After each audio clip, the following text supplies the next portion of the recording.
If you haven't seen this before, this is a meme that Y Combinator loves to talk about when trying to help founders with their MVPs. It is called the meet with meme. And there are like 3 persons in there.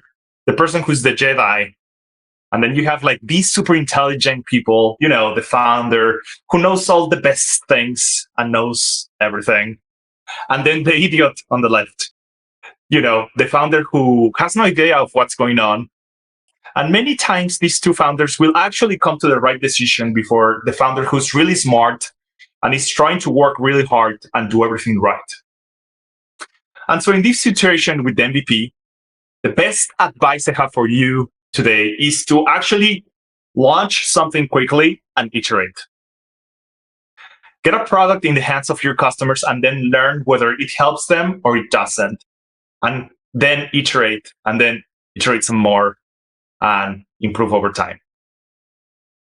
The wrong answer is to do 100 surveys and 600 user interviews and contact every single one of the competitors and spend a year of fundraising and hire 100 people and all these things that can distract yourself with might appear like they are smart, but in reality they don't highlight the most important point about the MVP, which is you only start learning about your user when you put a product in front of them.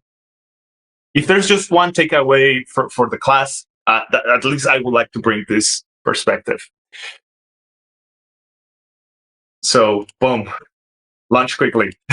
Super complex slide. That doesn't mean that the thing you built in the MVP is going to work. It's actually probably not going to work like we just saw. It's just the best way to start the conversation with the user and how you can solve their problems. So just to summarize that point, the goal that you should have as an early stage founder is to get a product out in front of customers. This is the minimum viable product. You should be talking to some initial customers and trying to figure out what you can do to make that product useful for them. You should care about how to help them accomplish their goals, and you should try to figure out how I can change and iterate my product so that it actually helps them to accomplish these goals. And then, rinse and repeat. Talk to some users, iterate your product, talk to more users, iterate your product. More often than not, after 3, 4, 5, or 6 iterations of your MVP, it's going to be very different. You have learned a lot. You've been having all these conversations with users, and by letting see your product evolve, you can actually make them more excited, more likely to use your product, more likely to pay for your product, and you can learn 10 times than just talking to co-founders or thinking about it in your head. So the challenge today is that a lot of people are knocking MVPs a lot. People are talking about minimum lovable products or minimum useful products. And honestly, a lot of founders actually just want to build, God level products, Steve Jobs level products, the Steve Jobs level make the iPhone and change the world product. And there's a misconception that starting with something small might not work as well, and this is a bad idea. There are a lot of people who worry that if you start with something small and you give it to a customer and the customer doesn't like it, you'll never be able to talk to them again. What I tell you is this. In most cases, the people that are interested in talking to a startup are early adopters. They are used to using products that don't work very well. And the reason why they are talking to you is not because they think that your product is going to be awesome. It's because they have a real problem and they are willing to try new software, even if it has, bugs. So you don't have to worry about losing these people. These are the kind of people who try new products all the time. These are the kinds of people that if you tell them, hey, look, I can't promise it's going to work perfectly from day one, but if you keep working with me, we'll make it better and make sure that it works better over time. these are the kinds of people respond to that pitch. It turns out that the people who will run away after seeing your product break and never use it you again, they are never going to try your product in the first place. They are not early adopters. They don't use new software, so you don't have to worry about losing them because you never had them in the first place. Now, one of the things that I see very often in founders is fear. And this is the biggest fear that founders have. It's not a specific fear of, oh my God, if I give people a product and they don't like it, boom, my company dies. And it's funny because when you think about it, it's like, well, your company doesn't actually die. It doesn't die tomorrow. It's not like game over. You haven't run out of money and all your co-founders are going to quit. Whenever we encounter these fear scenarios, we like to dig in and ask, like, well, what will actually happen? Like, imagine the worst case scenario. You talk to a customer, you do a demo of your product, it doesn't work, they don't want to use it. Guess what? You just wake up the next day and then you try to reach back to these users and say, hey, dude, can we just try again next week or something? Is your startup actually dead?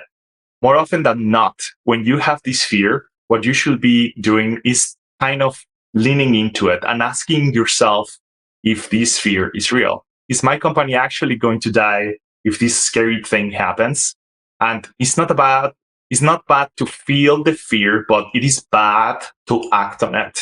And here I want to pause a little bit because I've seen this trap many, many times. And this is when people turn the MVP that should last just like a couple of months into an MVP that passed like a year of work. There's another group of folks who thinks, I know what the perfect product is, and I know it's going to take a year to build. Why will I build a shitty version of it? And I like to call these people fake Steve Jobs. And it's really a massive misconception of what great product people do. A lot of people thought of Steve Jobs as the kind of person who could just imagine great products in his mind and then bring them out into the world. But that's funny. And what is funny is that most of the time when people think about the products that Steve Jobs is known for, let's say the iPod or the iPhone, they don't take enough time to look at the different iterations of those products over time. And I realize this glare is right on my face. I'm just going to close the shades a little bit. When someone tells me like, oh, well, you know, Steve Jobs released an amazing iPhone the first time, I say, well, do you remember that the iPhone started without an app store? Do you remember you couldn't take video with the first iPhone? Do you remember that the first iPhone only had 2G as opposed to 3G? So it really had like a terrible internet connection, actually. Most people don't remember that. Most people remember, they remember like the fourth or fifth generation iPhone. The first version of the iPod had like a physical wheel that will break half the time. They had all these warranty issues because of it. Even the great Steve Jobs iterated his products over time. So if you find yourself being a fake Steve Jobs, thinking, I know exactly what the customer needs, I just need to raise $10 million and spend a year building it and then launch it, think again. If Steve Jobs needed multiple tries to get his product right, maybe you'll need that too. So now I would like to show you a couple of websites. So this is like a very early version of Airbnb, and it's not as pretty as the current version of Airbnb, and that's okay. So one glaring gap in this version of Airbnb is that there was no map. So that's a pretty important feature that is missing. Also, you couldn't pay for your reservations online. You had to do a cash exchange, like a physical cash exchange. Here's another example I have from Uber. So just out of curiosity, Griffin, Hamdy, do you guys know what this device is? Like Is behind it the BlackBerry? BlackBerry. I think it's BlackBerry. No. You got I got it right. So you used to have to use SMS to book a car, which is crazy. So you do give it like the latitude and longitude to pick you up at. you just give it the address, like, hey, I'm at Market and like Halstead, and just give it the address, but they'll go pick you up. So what I'm trying to highlight here is like, dude, you don't need to like have a full-fledged product as long as you solve the customer issue to some degree. So you might be asking yourself, who are these people who actually want to try crappy MVPs? You are telling us that they are going to build fast. They are probably not going to work well. We are going to have to iterate the hell out of them and actually make them good. Who are these early adopters that want to go through that experience? And there's this fun analogy that I was told as an early stage founder. You want to build your first version for a customer who have their hair on fire. And I quite never understood what they meant. I mean, like, it makes sense, I guess, but I always find it more useful when I attach a story to it. So imagine that you're a person and your hair is on fire right now as you're watching this. Now imagine that I'm sitting in the next room to you. What's the thing that you wish I could sell you to solve this problem? Water, all the way. Exactly. Yeah, for sure. Yeah, that's so a hose, some kind of water thing, right? I get it. Now, Hamdy, that's a great product. That's like the iPhone today. I don't have that. I'm a founder. I got an MVP. What I'm selling is a brick. Now, what will you do if I was selling you a brick? If it works, then it works. You got it, man. You got it. Yes. So you will just take that damn brick and just try to put out that stupid fire. That's the customer you should be going after. For customers who are not desperate, you can wait. You don't have to go after them now. Just go after the desperate ones first. It will make your life a lot easier. I know some of you, especially who have gone to business school, I know a lot of you have said, I can skip this, and instead of building an MVP and iterating, I'll just go talk to 100 users and build the right things. I truly wish that was the case. I wish that users could just tell you what to build, and then if you build those things, you'll win. In fact, I think every business wished that was the case. But here's the problem. The customers are experts in their problem, but they actually don't have all the answers at how to solve the problem. That's your job. The job of the person who's building a new product. Surveys might help you understand the pain that customers are going through, but they will never help you to figure out how to solve that pain. That the only time you start having that conversation with the customer is when you can put a product in front of them, preferably a crappy MVP, and start saying, hey, dude, does this solve your problem?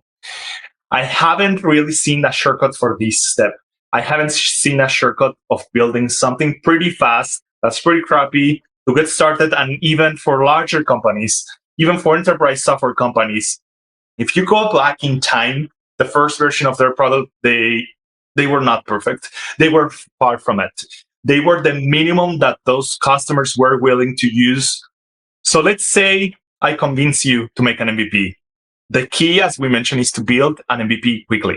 So time box your spec.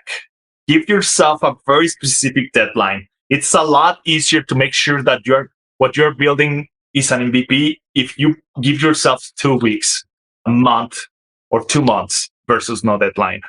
Number 2, write your spec. If you think that there are 5 features required to launch an MVP, write them down. Don't put yourself in the position where you are constantly trying to figure out if we have, feature A or feature B. I don't remember that other feature that we talked about the other day. Like, just write it down and then cut that spec. So once you put together your design document or spec, does a truly desperate customer need that feature to start? you're probably surprised at how many features you can leave off for the second, third, fourth, or fifth version of the product and just get the basic stuff out. And this one is tough. The next one is pretty tough. I've been there. Do not fall in love with your MVP. It's going to change. You are going to iterate. It's going to get very, very different over time. You want to do it fast. What you want to fall in love with is your customer. So start listening to your customer and change your MVP. And hopefully you don't need any more convincing. You understand that the simplest and easiest path, the smartest path, back to our original meme, is just to build and launch your product and iterate on it. It's better to have a small set of people that love your product than 100 people that kind of like it. When you do your MVP, it is okay to do things that do not scale and recruit your customers one at a time. If you care about those customers, they will talk to you and they'll find a way to work together with them so that you can go build the right product for them. And with that, thank you very much. Good luck. Actually, great. That actually was really great. And but I have a Thanks, question. mate. I have a question. Sure. How to get these people? It's very valuable people, and you cannot get it from anywhere. You will get, yeah. I mean, it's a small set of people. You know, Uh-huh. For the MVP, right? Like, where do you Yeah. get them? yeah. Where you get them? I can speak from experience, and I'm going to be very vulnerable and transparent here. But like Reddit, that's how I found some early customers for my product. For like community. So the way we did it with Griffin at Security Union is, listen, we make a lot of videos. So you can see many of our videos as potential MVPs.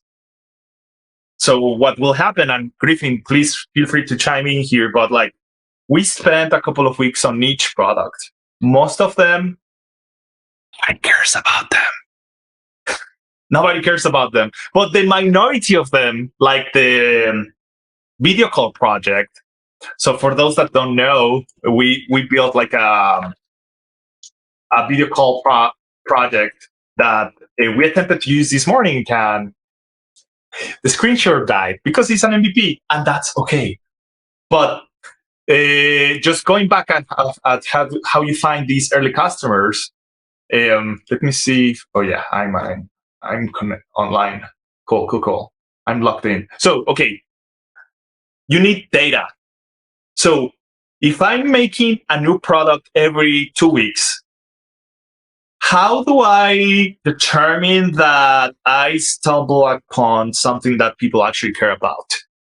For Griffin and for me, it's just the engagement. So we just use YouTube, Reddit, metrics to tell us, when people upvote, yes, I do upvote my own Reddit posts. Yeah. I guess that's kind of lame.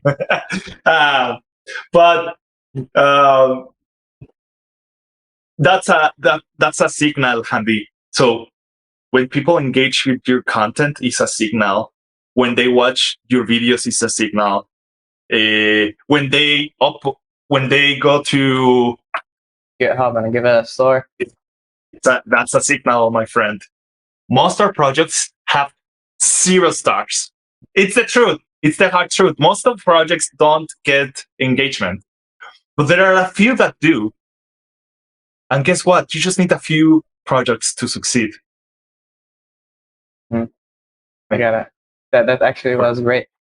But for the cost itself, because MVP is going to be very like expensive if we put an engineering power money into it, maybe using third-party application to speed up the process. So how could I manage this? How could I manage this as a software? Absolutely. I think you should focus on do you want to chime in, Griffin? I think you also have good ideas here, and I want to make sure I mean, I would just say you should really focus on what you can do yourself. Yes. Because, yeah, I mean, that's what it comes down to with the MVP. What can I do? What can I control on my own, and take care of that. That saves you money, and then outsource the rest of the things. So A you perfect suggest example. using the third-party application Yeah, dude. to speed up the process. We use DigitalOcean for hosting our Kubernetes cluster. You know, it's fantastic. Yeah. So like, I think it will be a distraction for us to try to figure out how to host our stuff without a third party. Like, we'll need to stand a server out somewhere, and it's gonna fail half the time. And so yeah, it's like, who cares about messing around with hardware stuff? It's not related to the MVP at all. So the things that like it doesn't have any relevance for us really, it's like we can just outsource that, use a third party, and it's a lot more easy. There's a lot, of nice things that they have on there, like databases and Kubernetes and networking that you would have to do yourself if you were to set up your own like data center. Yeah, it's headache. Yeah, it's a headache. Okay. Yeah. But I guess the cost itself is going to be huge if I try to do the thing from the scratch, like not using DigitalOcean, but renting a server and managing it myself. This is going to be a huge headache and cost. Time is money. Mm-hmm. So you're saying it is going to, yeah, for sure. Like if you do it, just to make sure I get it, you're saying that it's going to be a headache if you stand your own server versus DigitalOcean or like Google Cloud. Yeah, 100%. That's actually great. But if I have an idea and I created an MVP for it, could it be lost or stolen, or someone better than me get the idea in front of the market before me? So how could I do it? Or should I be open source for my project? I think. Sorry, go ahead, Griffin. I'll cue myself up after you. I don't, to be honest, I don't have a very good answer for that. I don't think Dario and I have truly figured that part out, honestly, but because we like open source software a lot, so we like to contribute to open source software. But when it comes to like worrying about intellectual property theft and stuff like that, I know there's like you could get a copyright reserved on your idea or something like that. Yeah. So you can license your software. So like we did have one of our applications cloned. Remember that? So we did an application for iOS, and this is not a plug. I'm just trying to show the product at hand, so that it doesn't come across like we are sharing things that we don't know about. Like, so we built this system, remote shutter iOS. This is still going strong. Like, we get a check every month from this, so like no complaints there. It keeps the lights on for our company. So we built this. You can see Griffin hanging out, I think, in Costa Rica. Is that right, dude? Thailand. Yeah. So basically, the product is you need two iOS devices, and then you use them as the remote and the other one as the camera. So it's like very simple concept. And yeah, it works. It does the thing. People like it. And we did open source it, and we did have it cloned.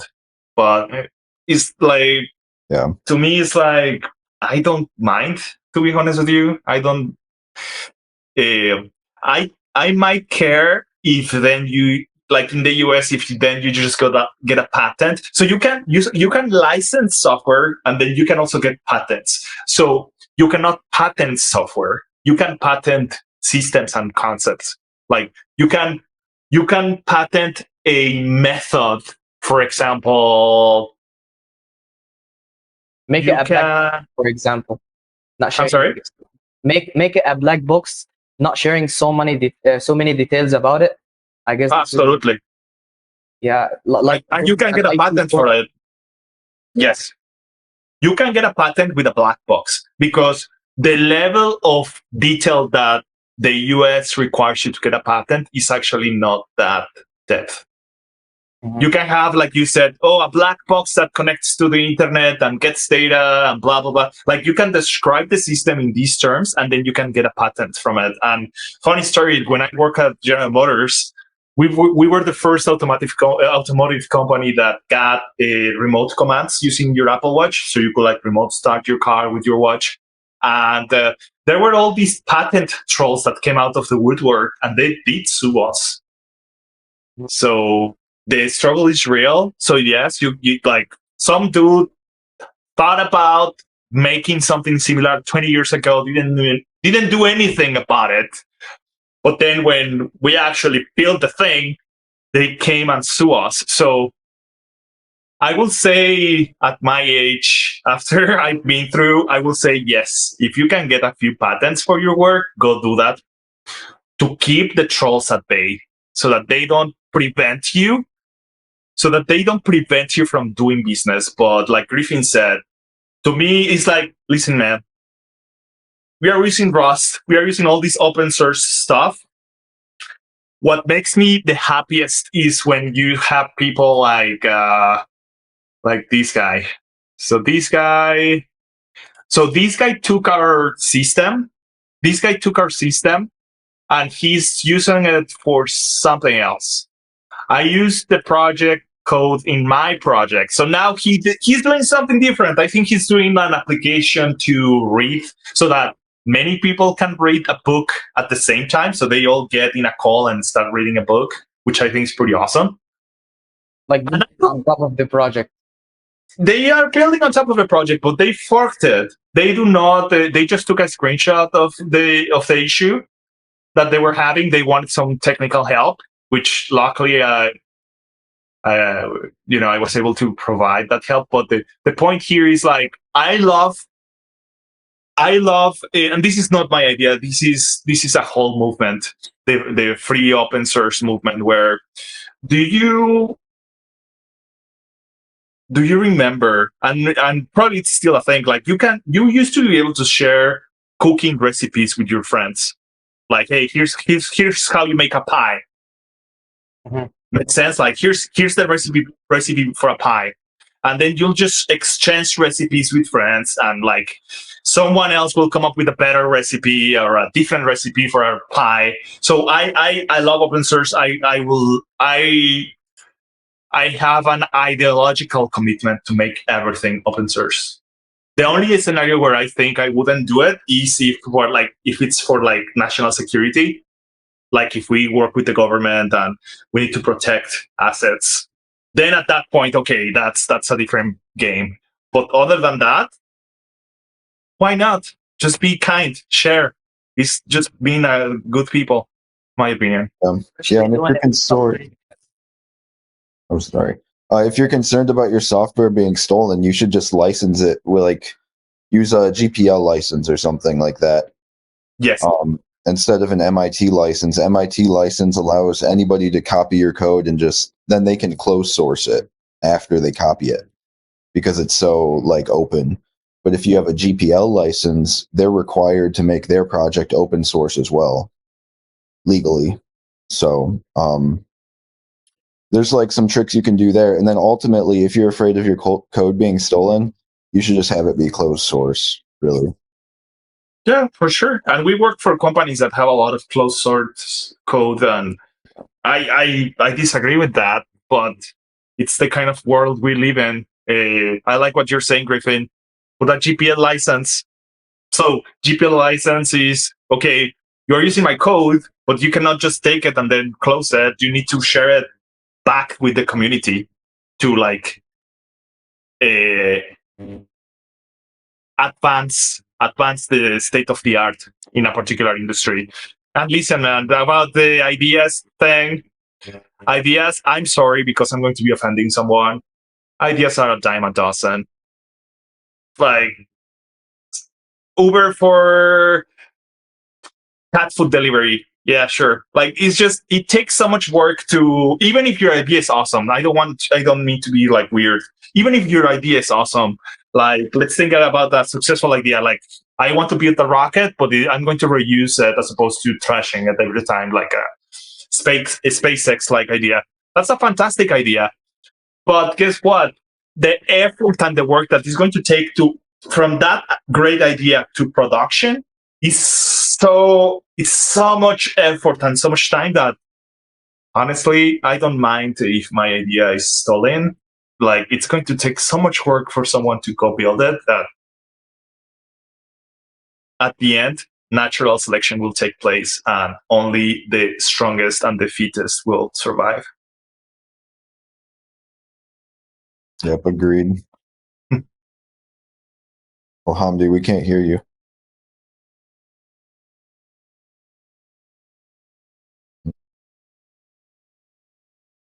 Oh, let me just say something. I hear a bus. I've seen this before. Like sometimes, when your headphones are halfway plugged in or something. Yeah. It sounds like it came slightly unplugged, maybe. Yeah, it's all good. That's how live transmissions go. Real life. Oh. Yeah. Okay. I was asking another question. Yeah. Is all the project should be having the MVP first and then the feature one by one, or there's some projects didn't need an MVP? If you have an oh shit, man, I'm really trying hard to find the counter argument. I just find it very hard because even at work, like Griffin and I, we work with cars that are, like, I do have a point here, but even at companies where you have a lot of money, we do MVPs every day, all day. We experiment. So I really, I'm really struggling to find the counter argument to say, yeah, like, it's something like, if I have all the money in the world, I can just go build it right the first time and then just launch it. My experience is, man, whatever. And this is something I really want people to at least consider. We don't know everything. To me, it's an act of humility. It is an act of humility to say, dude, I don't know everything. I just don't. So I'm going to be humble and test my ideas and work with the customers to make this a great product.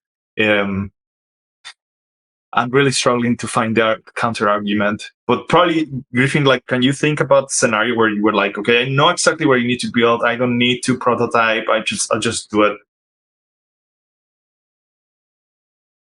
I mean, I just really rely on the feedback of like the users. So I can get something that's pretty close, I think, but that's the MVP, and then you have to present that to the users and then you perfect it. So I don't know. Yeah. I mean, maybe if you're doing like a project for an external customer, they would probably expect things to be pretty close, perfect right away. Yeah.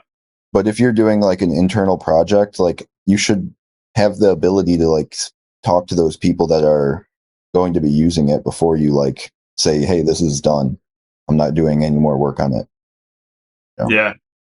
You get paid by the feature. Like, the customer gives you a spec and they say, go build this. That's it.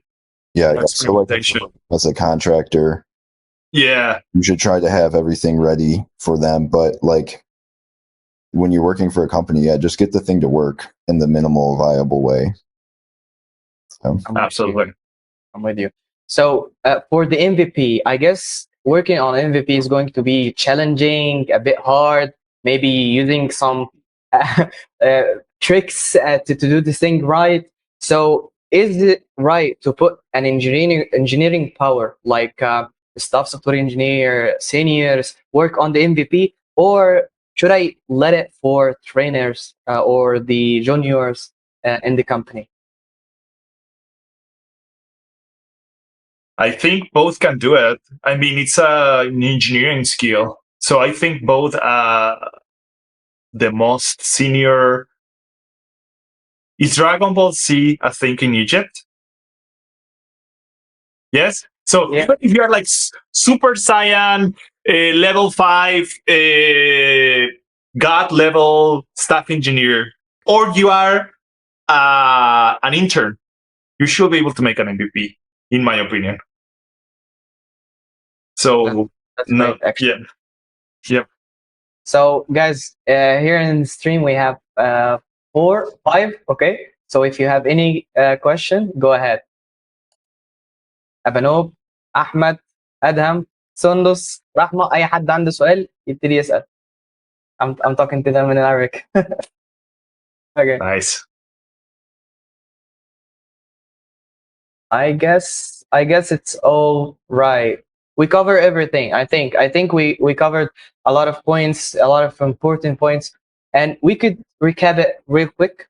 Like from my understanding, you should create an MVP first, and then Yes. doing feature by feature by feature. Don't care about the customer that needs the full feature. Just target the customer that can work with the MVP and give you a feedback.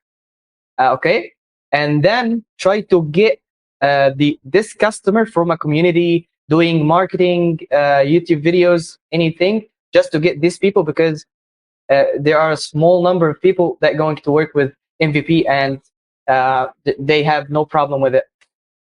So, and anyone can build an MVP for any scale. If he has the power or the skills, he can do it. And I think his MVP is suitable for every business or project. I guess we said what we said. Is it suitable? Is it suitable? I would say it depends on the customer. Mhm. Like, you probably have to talk to them and say, like, hey, are you expecting this to be like, if they give you a document and it has every single thing you need to do and it's like very detailed, you should be able to deliver that to them. But if you're working off of something that's like, hey, we need to just build this thing, and they don't give you a lot of details, then I think a minimal viable product is definitely the way to go. I'd say like 95% of the time, it's a minimal viable. Yes. May I share? I want to add color to this because this is a case study. This is a case study because this is a public agency in the US called the FBI, which stands something about federal, something about Federal Bureau. investigation. Right. So those guys, they are a public agency in the US. So the beautiful thing about public agencies is they need to share. There are checks and balances in the US, and they are accountable to the people to some degree. In this case, there was scandal in the US where the FBI was handed billions of dollars of taxpayer money to go. This was the initial cost. So taxpayer money, they gave them $170 million to go build a new case management system. They created their spec, but this was this was not an MVP spec. This was like this was a very detailed document that spelled everything that they wanted to see in their system, and they gave it to a bunch of contractors. And I mean, listen, it was a failure. It took. Let me see if they tell us how many years it took to actually build it.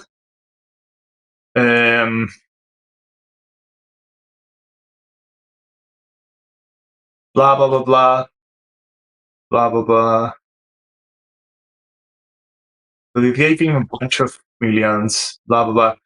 I'm going to get this wrong, so please, we'll verify the numbers after because I don't have them on top of my head. But I think they budgeted like 3 years to create the new system, and they took like, I don't know, more than twice that.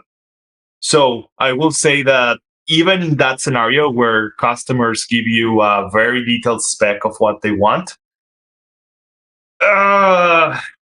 what ends up happening is you build the first chunk of it, and they look at it and they are like, no, actually, we want to change it.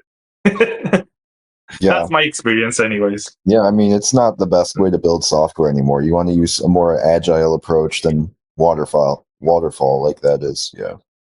So, yeah, I don't think it's the smart way. But maybe if you're building a small app, like something that just does one little thing, Yes. but not an FBI case management study thing. Right, that's a big one, eh? It's a behemoth. Yeah, maybe. Exactly. So no MVP, Ahmed. No MVP here. Is the opposite. Can we create like the opposite of an MVP? So minimum viable product, maximum viable product. That's what they were doing. Multi-year plan, multi-million-dollar brand, like a beast, like you said, Griffin. I guess the development department should decide what should be in the MVP and what is not, because I guess we have the knowledge. I think. Customer. If my opinion is that if you love your customer, yes, like as the development department, you do have some sense of what's needed. But I will say that software and product, or software and users, my opinion is that it will be great if they can partner. Great. Just be partners. Yeah. So guys, if you have any question, just open the microphone. I do have some questions for attendance. Because I know we connected on LinkedIn. So like here, hey, listen, first of all, thank you so much for connecting on LinkedIn. I love seeing in the news. But I do have questions. Like my question is, what are you guys working on? So I see Sandos, Rahma, Ahmed, Adam. Like, what are you guys working on? I want to hear from you. Anyone? Just open the microphone, please. Or text. If you don't feel comfortable, I get it. Yeah. Text works too, like,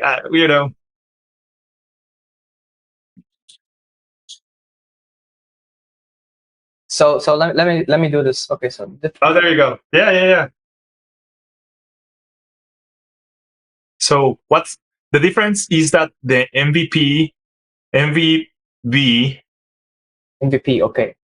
Oh, so what's MVP? MVP, minimum viable. I never heard something else. I guess he means the MVP, not B. Yeah, gotcha. So the difference is that the MVP, you must search for it yourself. What customer needs? Yes, exactly. So it's like you said, Hamdy. So as a software developer, you have an intuition. Maybe because it's a problem that you have. So let's say a problem I had when I went on vacation on holiday is that I traveled with my wife and I wanted to take pictures of both of us. So I wanted to be able to get both of us in a picture, but I always had to ask someone for a favor, like, hey, can you please take a picture? So that's my pain as the customer. So as a software person, I build like this remote shutter so that I can use my wife's phone to take pictures while I use my phone as the remote. So there's an intuition as a software person. But guess what? To what you said, Ahmed, about search it for yourself what customer needs, they'll tell you, man. Sometimes they don't tell you straight up, but they'll give you signals. Like in the case of this remote shutter application,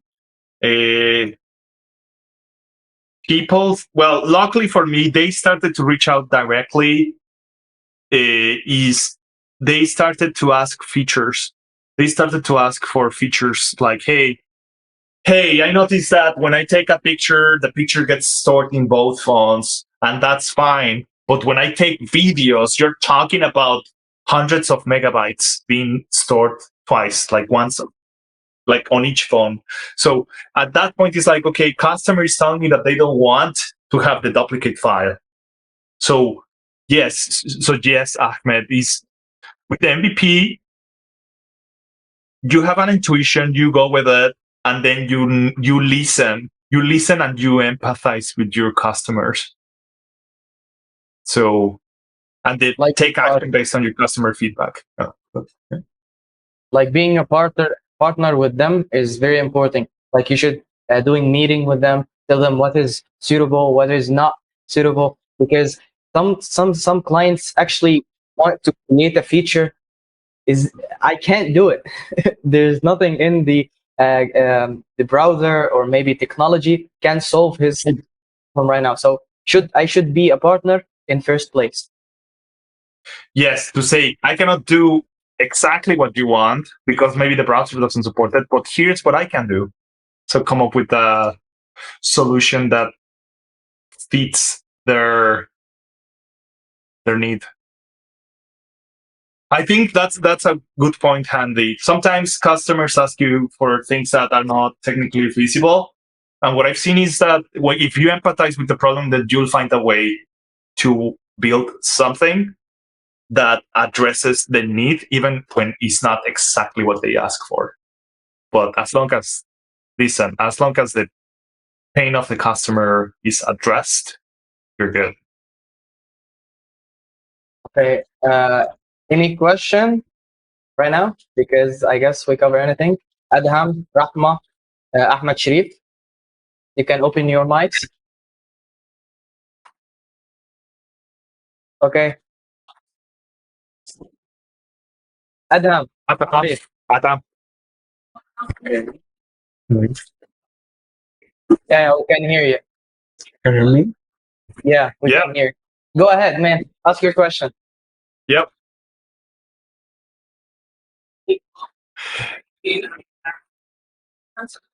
Okay. Elsa asked because I want to know, Adam, what's your take on MVPs, and are you currently building a product? I guess this is his question. Yeah.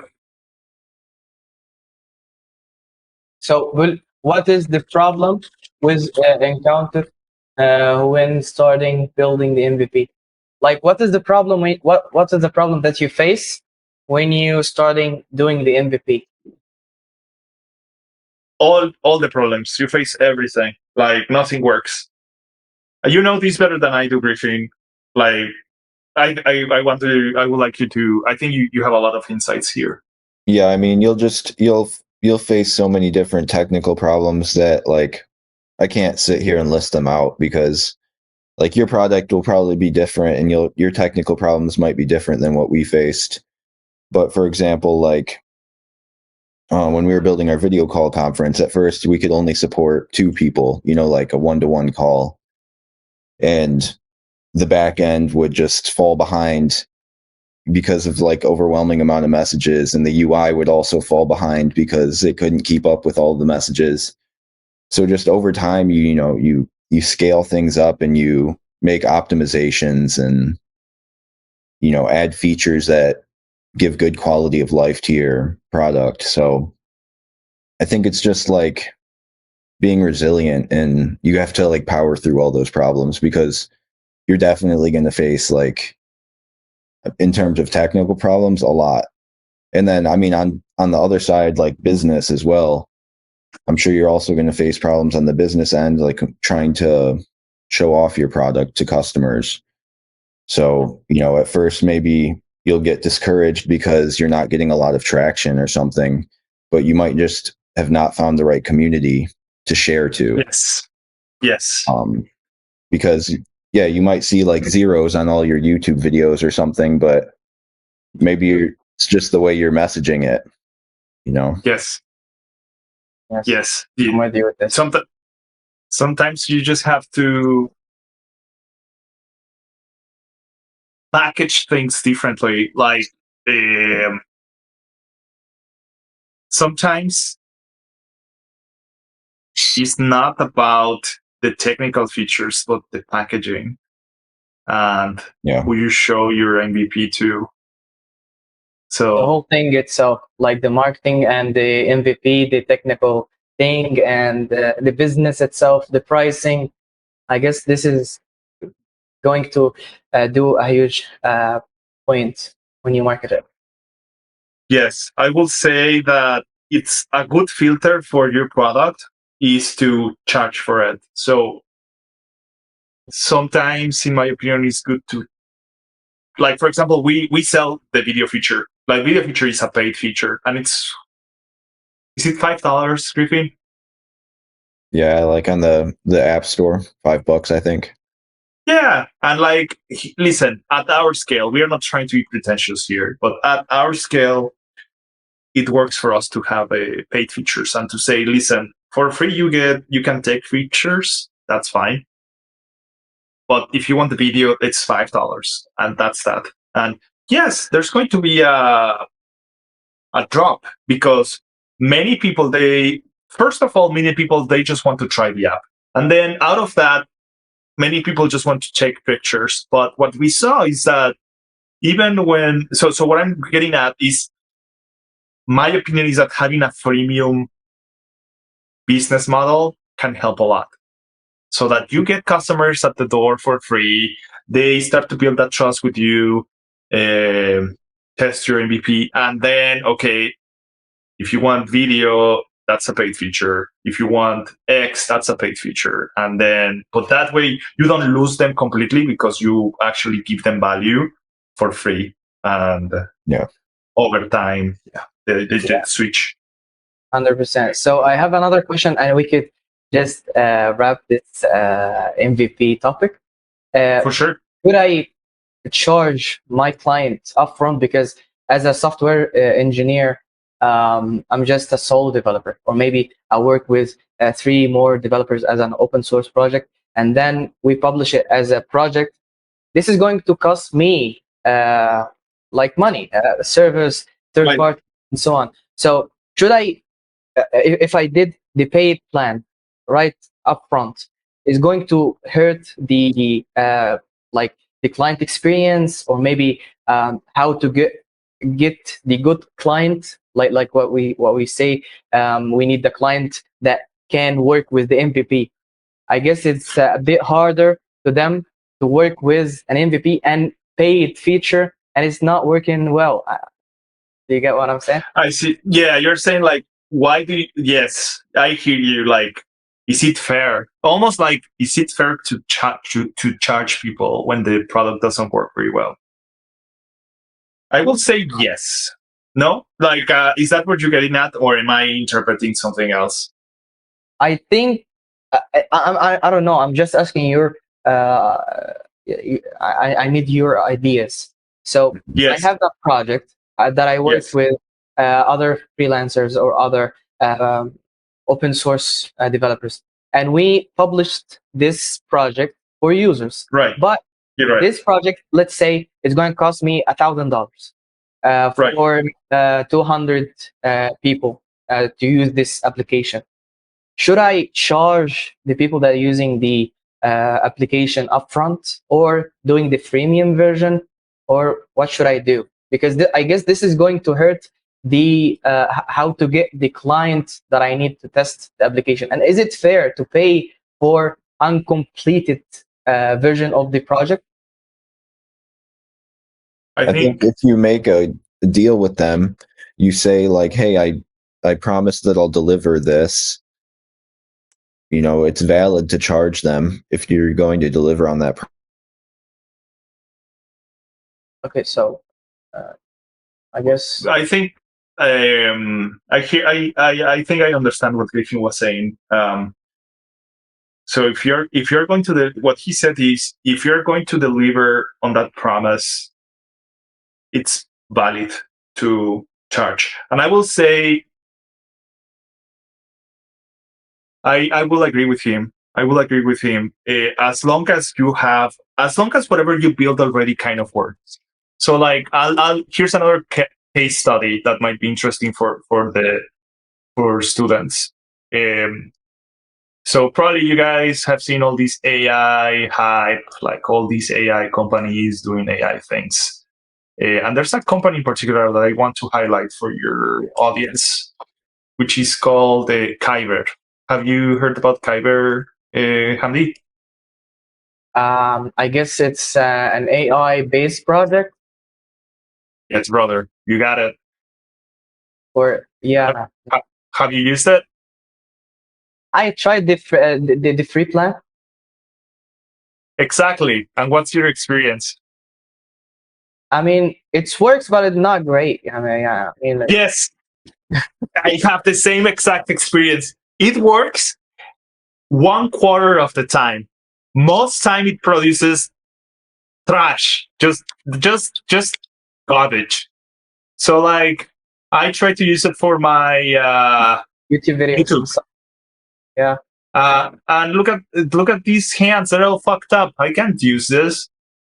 So I feel that because this is just going to get better. So Griffin, I was completing your thought, so call me out, but you said yes, it is valid to charge people if you promise that you'll deliver. So I agree with that, and I said, here's one example. Like these guys, this is not complete software. This is like, I can't use this. This is not going to age well. People are going to look at it 1 year from now, and then they'll say, oh, those trashy graphics from the first generation of generative AI back in 2023. But if you hinted with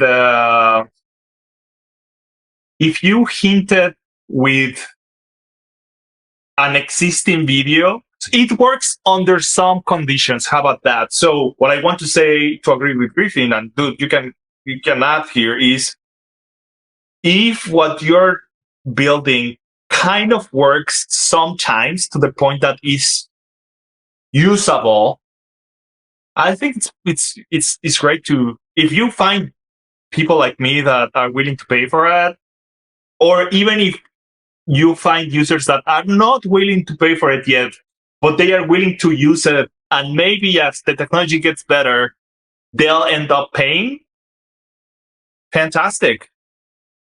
I mean, it's a deal with a client. The client should make the decision according of what I gonna to offer. Yeah, dude, you gotta pay the bills, man. You gotta pay the bills. If you can get people to pay, do it. Yeah. Sorry, I abruptly dropped my laptop died, but yeah, I think you hit it pretty much. Yeah.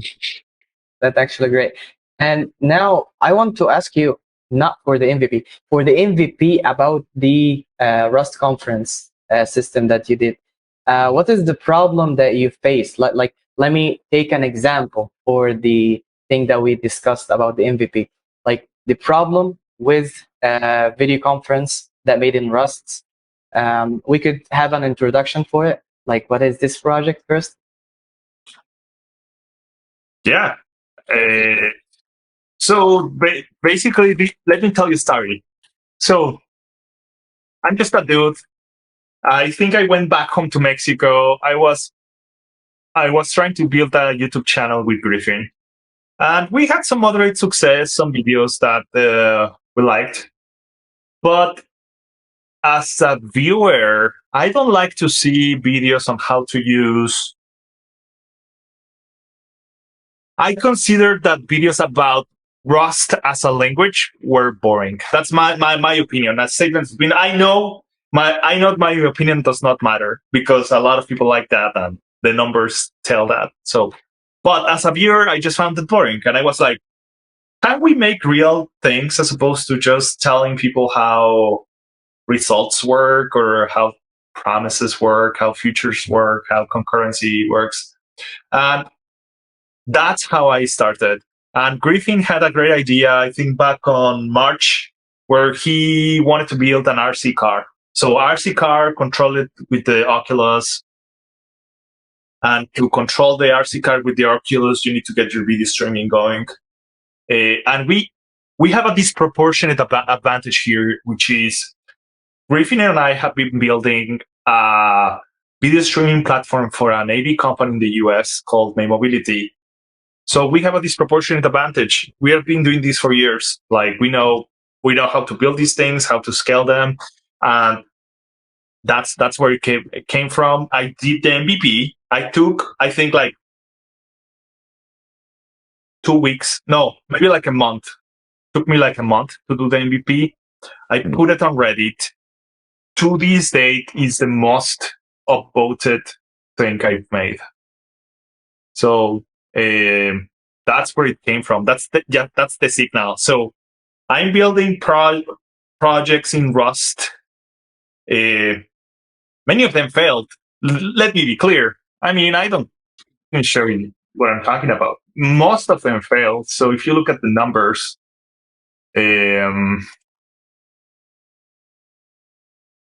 come on, let's see. So if we look at the numbers, this is November last year. Right. So basically from April of 2022, April, May, we were cranking up these videos and Yeah, we made like a security camera as well with a Raspberry Pi and a webcam. Yeah. That was like a predecessor to this kind of. This looks very small. Let me pop it in this. Let me know if you can see it here. 3,000 views and 71 likes. Exactly, which for our standards, this is good. Like for software, so, yeah, but man, this is great. Yeah, and we were looking, right? Like we are trying to find a space. We could just twerk, but we don't want to twerk. Like Griffin didn't want to twerk. I'm like, okay, dude, do you want to make your life harder? Let's just do software instead. So the Zoom project is the result of us exploring. The Zoom project is the result of us exploring things to do, projects to build, and failing. I want to point this out to your audience. Failing a lot. As a person, when you build, I'm looking for the videos that really bombed at the time. This one. Like, I thought it would be nice to create a CAPTCHA plugin for Rust, and the numbers when I launched this, they were like 100 views. Now it's a little bit better because it's been a year, but most projects and most things we try do not work. I want to make this clear to everyone. They do not work. So when we stumbled across something that works, so yes. So if you see, we made a data-driven decision where we made the MVP, put it on Reddit, got good results, then create a video about it. For our standards, I know that if a real person that lives off YouTube will look at this, will say, dude, you're failing on every single video. But for us, at our scale, this was good. We said, okay, we are up to something. We are up to something here. And then we started to see after the YouTube video and the Reddit post, we saw that starts were going off consistently. So there was a signal. There was a signal from the audience. They said, we care about this. So we're just holding on to that signal, and we are finding use cases. But I want to be very clear. We do not want to compete with Zoom or with Google Meets and all that, because it's stupid. Like they already have the market. They are crushing it. Their product is fantastic, and they have been working on it for years. So what I would like to share is that we made the decision as a company to pivot and to focus on robots and focus on systems that require. We want to focus on systems that require audio and video. But when a roboticist does not have time to build a video system, like a video infrastructure. They just, to your point, Hamdy, about the MVPs, I'm a roboticist. I want to build robots. I want to use video platforms like off the shelf.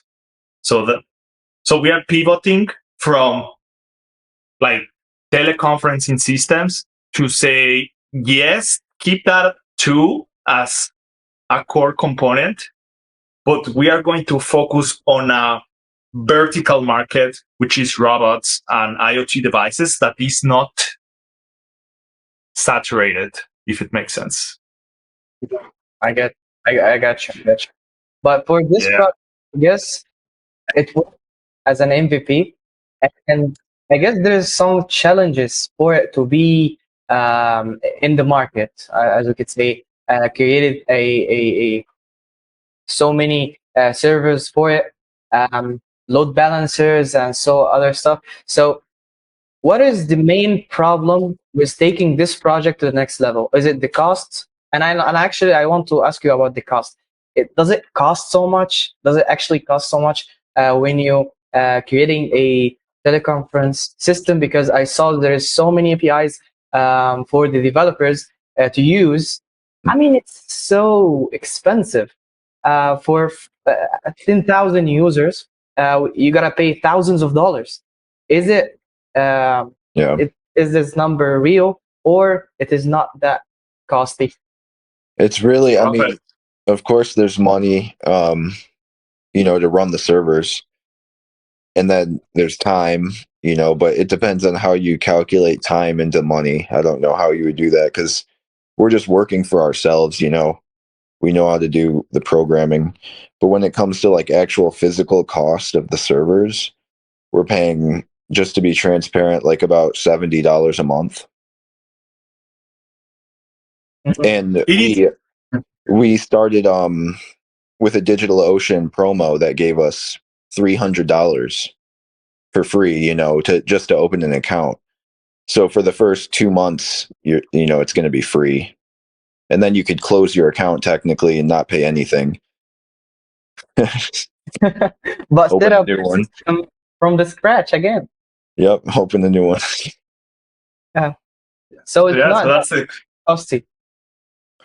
The infrastructure is not, but like Griffin mentioned, your time. Your time is the most important cost, because guess what? You won't be able to go. Well, we had situations where like just in preparations for this conference, Griffin had something personal happen, and he had to put time into this project that could have been spent being with his family. So there's cost for sure. So like, but the beautiful thing about hardware is that if you have the passion, still in 2023, you can pay with your effort and time, as opposed to like, hey, if your passion is to build skyscrapers, it's like, yeah, dude, you need a shit ton of money. So like, I do think software is magical, and it is still possible to. It is cheap.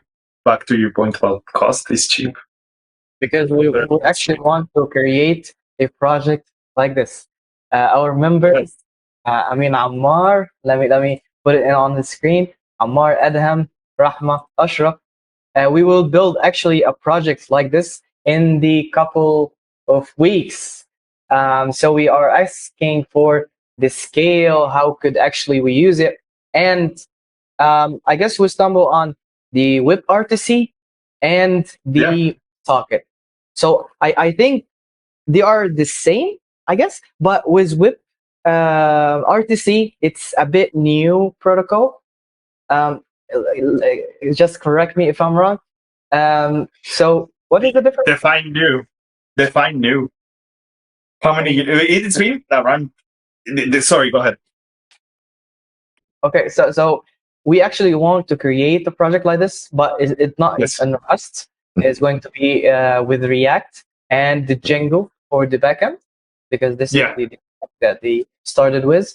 So Yes. what is the challenges for creating this project? Is it the infrastructure or the scaling or the technology? No, it's all done. Like I will say, are you exercising what's your end goal? I will start from the goal and work the way backward. Like, is it like we did at the beginning? Is it a video conferencing system, or what are you guys building exactly? Just to We want to create a fully featured webinar. So this is the okay. So Yes. the webinar will be hosted on our website, like this one, but this one is embedded video from StreamYard, from this platform.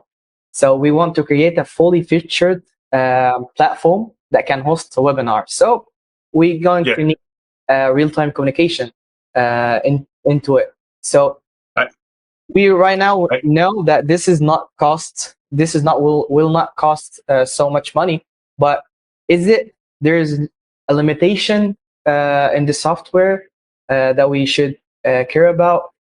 Is it the scalability? We need the AWS in other places, maybe? What is the main problem? Yeah. So the limitation I think you'll hit with WebSockets is just back pressure.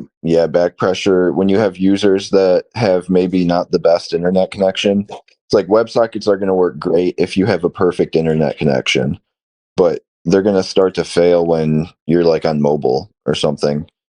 That's when WebRTC does better, because what WebRTC does to handle that situation is it will negotiate the resolution of the video, and it will negotiate like also the bit rate of the audio, so that you're basically receiving less data and sending less data when your network condition isn't as good. Yeah, agree. And it's out of the box. So like if your goal is, hey, listen, man, I want to build a webinar app. If you use WebRTC, you get all that for free. Like literally it's a collection of web frameworks that are ready for your use.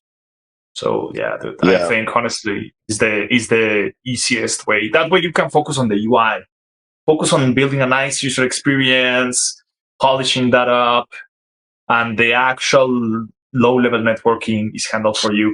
You will hit an issue, but I wouldn't worry about it. Which is, and this is the reason why we are using Web Transport and Quick in our platform, which is WebRTC uses something called selective forwarding units to scale the backend.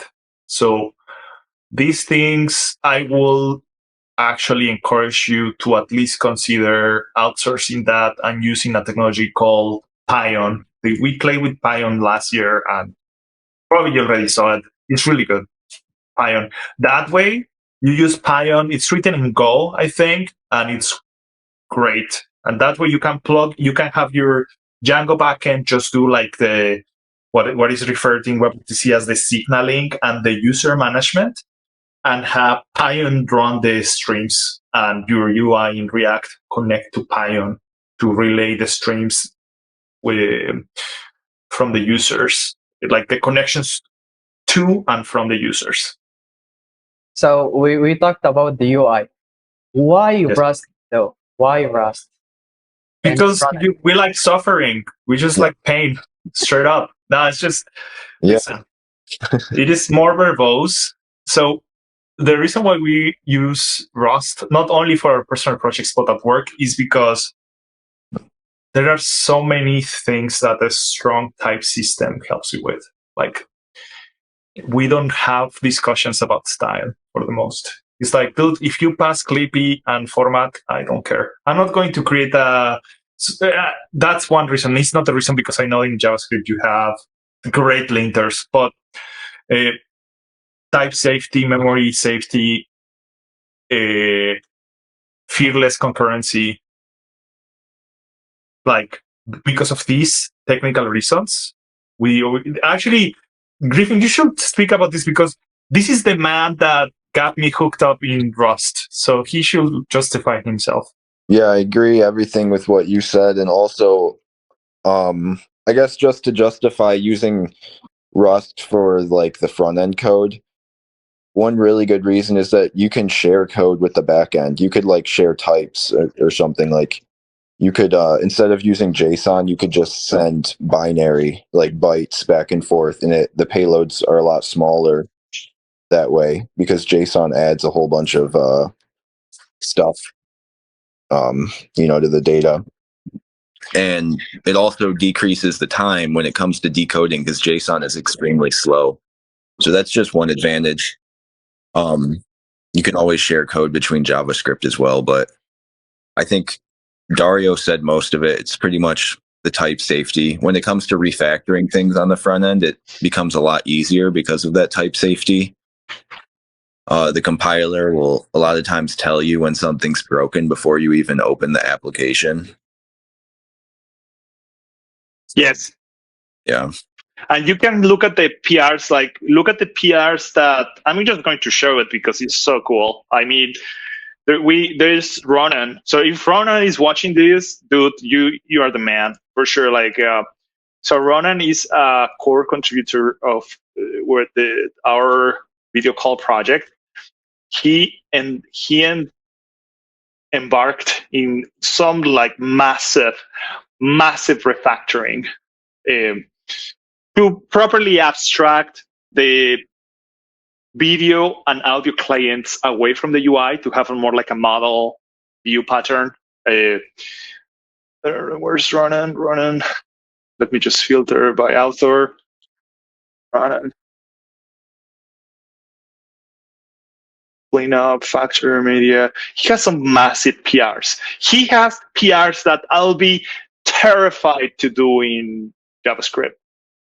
Maybe in TypeScript. I won't be such a fanboy of Rust. If you use TypeScript, okay, you're already kind of doing okay. But the PR is 700 lines, and you cannot catch everything at compile time. I'm not going to pretend that you don't need to test or anything, but most of the refactoring was evaluated by the compiler. Like you said, Griffin, if it compiled, at least I didn't have to question my sanity. I feel with TypeScript, I find myself questioning my sanity a lot. It's the type system is better compared to JavaScript for sure. But the burden is on you as a developer to catch the errors. And I feel that in Rust, I can outsource a lot of the burden to the compiler. I'll put it that way. Yeah, I think another thing is why we used Rust for these projects. We want to show something new. Everybody's using JavaScript, so that wouldn't be new at all. So we want to just show something off on YouTube that's a little bit more unique. That's also why we didn't use WebRTC. We wanted to try out web transport, which is an even newer technology on the web. And our application does support web transport, but we see some performance issues with it. And I think that's just mainly due to the Rust implementation at the moment. It needs some optimizations. But for us, it's mostly about experimenting because we're making YouTube videos out of it. Yes. So it's not necessarily the right way to do things. It's not the right way for the if I had the same goal than you, Hamdy, listen, dude, my goal is I have MVP. I want to build a webinar application in 2 weeks. Dude, I will just use WebRTC because they already figure out all the intricate, all the details and all the tricks within the here's the biggest problem of media streaming. The biggest problem is back pressure and adapting your streaming bitrate to fit the channel. WebRTC figured out all of that. So, yeah. That's actually a great point. And let me just finish with this because this has been a great webinar. And I mean, we had so much knowledge from you guys. So, did you watch the news or follow the trend that removing TypeScript from the libraries, I guess? What is your opinion on it? Because our members going to take TypeScript like next month, I guess. Yeah, next month. So, should they start learning TypeScript, or there's a rival in the future going to remove TypeScript from the stack, or is it important to learn I doubt it. system overall? Right now, Versus what? Microsoft owns TypeScript. I don't think it's going anywhere. Yeah. Really. Yeah. Yeah. You know, I'm a not odd person. My career is odd. Everything about me is odd. But like, I'll be like, if their goal is to become straight up web UI developer, you cannot go wrong with TypeScript. But it's very hard for me to. I just want to say this, like, how much do you want to charge for your work? Like, if you want to charge more for your work, and this is a statement of opinion, I will focus on learning things that are on high demand, but that there are not too many developers available for those technologies. Like, Yeah,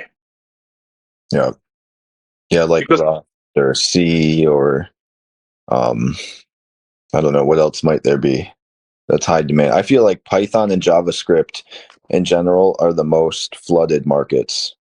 yes, it's very useful technology. Don't get me wrong. We use that every day. In our cars at Mainmobility, we have Python, and we have some. So these are good technologies, but like it's saturated. So like you can go ahead and learn that, but when you go put your resume, you're going to be competing with like 1,000 people. I don't know. I'm just making up numbers. You're going to be competing with a lot of people. So, but if you put your resume and you say, I specialize on iOS development using Swift.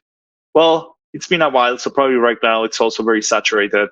But like you need to look for the edges of the market. Like, how about Flutter? I know that at least some of your students reach out. They know Flutter, so like maybe Flutter is a nice market because it's not saturated yet.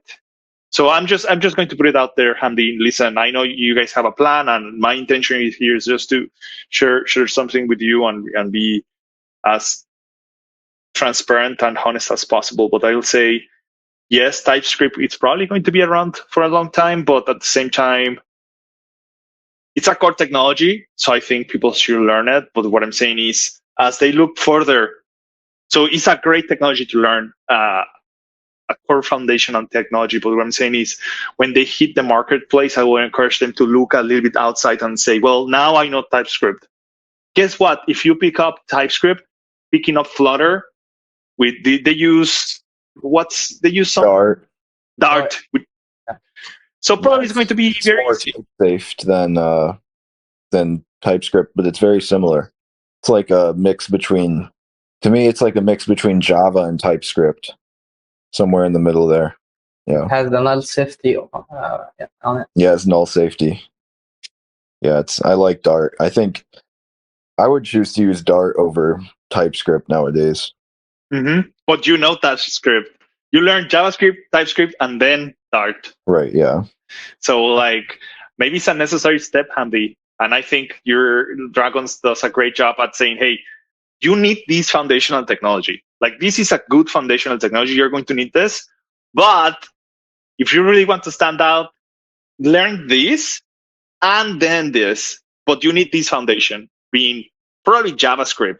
And then on top of it, TypeScript. And then on top of it, Flutter or Swift or some other languages that will allow you to work on technologies that there are not too many developers working on. I got you. Like, get your first job first, and then look around for Rust, for new technology, new libraries.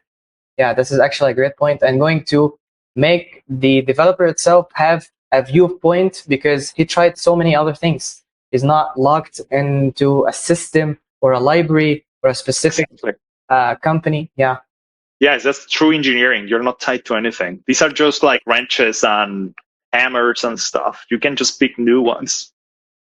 I'd also Yeah. say another point of advice, it's very advantageous to find a niche. Like Dario and I have found a niche in like audio and video streaming.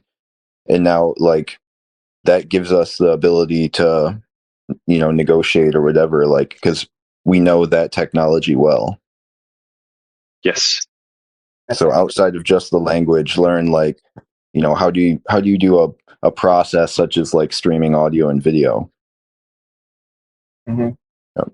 That's actually a good point.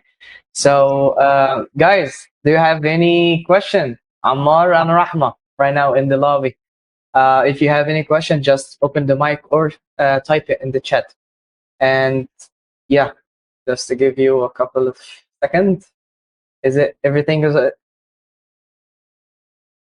I guess if everything is all right because they chatting on the WhatsApp group right now. Okay. Nice. Okay. So thank you guys for your time. I guess this is a very valuable one. So thank you guys for your time. Do you have anything to say? Yeah. So I personally, I want to be involved. I want to know what you guys are up to. If I was studying, I'll just share something really quick. I started with the worst possible programming language, which is Visual Basic. It's trash. It's like, so because I didn't have a mentor, I didn't have dragons. I just had we didn't even have internet. So it was garbage. And I wasted a good year of my life on that. So what I would like to say is that without a doubt, this is the best year to learn to code and get into the industry.